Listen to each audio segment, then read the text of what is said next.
চিন্ময় দাস তো উনি ব্যক্তিগতভাবে অপরাধের কারণে ধরছে, এখানে সনাতনীদের উপরে যেটা আপনি বললেন, প্রশ্নটা একটু আপনি কারেক্ট করে নেন। চিন্ময় দাস ব্যক্তিগতভাবে বাংলাদেশের বিরুদ্ধে ষড়যন্ত্র করতেছিল, সেই কারণে তাকে আক্রমণ করা হয়।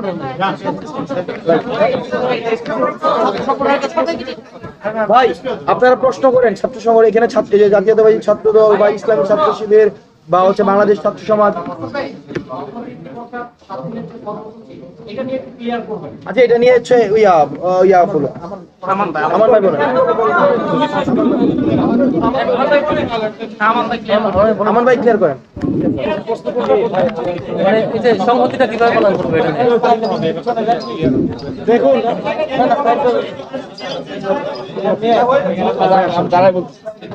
না ভাই এখানে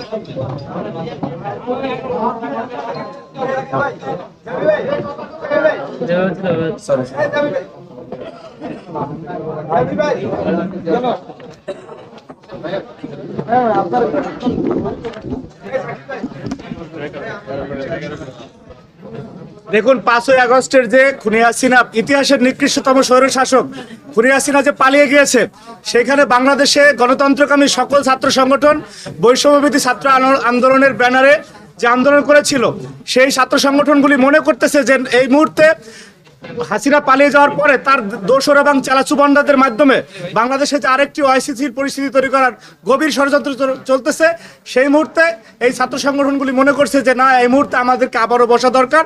এবং সেই প্রক্রিয়ার ধারাবাহিকতা আজকে আমরা এখানে বসেছি। বৈষম্যবিরোধী ছাত্র আন্দোলনের সমন্বয়ক সহ কেন্দ্রীয় নেতৃবৃন্দ এবং 19টি ছাত্র সংগঠন এখানে আছে। আমরা সবাই একই আলোচনা করে সিদ্ধান্ত উপনীত হয়েছি যে আগামী এক সপ্তাহ আমরা জাতীয় ছাত্র সংহতি, যেটা বাংলাদেশের স্বার্থে, বাংলাদেশের গণমানুষের নিরাপত্তার স্বার্থে এই ছাত্র সংহতির আয়োজন করা হয়েছে, জাতীয় ছাত্র সংহতি সপ্তাহ। তো আমাদের যেটা হাসান আব্দুল্লাহ বললেন, যারা এই যে গত 2-3 দিনে যে ঘটনাগুলো ঘটেছে, এই প্রজন্মই কিন্তু খুনি হাসিনার ভয়াবহ ফ্যাসিজমের বিরুদ্ধে বুক লড়াই করেছে, বুক চিতিয়ে। তাদেরকে যদি কেউ প্রেসক্রিপশন দিয়ে ভুল পথে পরিচালিত করে, সেটা জাতির জন্য দুর্ভাগ্যের। এবং আমরা আশা রাখি যে তাদেরকে কেউ ভুল প্রেসক্রিপশন দিয়ে ভুল পথে পরিচালিত করতে পারবে না বাংলাদেশ রাষ্ট্রের কোনো ক্ষতি করার জন্য। সেই বিষয়টিকে সতর্কতা হিসাবে এবং তাদের ভিতরে যাতে এই চেতনা কেউ জাগ্রত করতে না পারে, সেই বিষয়টি আমরা প্রচারের অংশ হিসাবে এই সপ্তাহের আয়োজন করা হয়েছে। এবং এখানে প্রত্যেকটি ছাত্র সংগঠন তার স্ব ব্যানারে শিক্ষা প্রতিষ্ঠানগুলিতে যাবে এবং এই সপ্তাহটি আমরা পালন করবো। আমরা বিশ্বাস করি যে আমাদের ভিতরে যে একটি জাতীয় ঐক্য তৈরি হয়েছিল,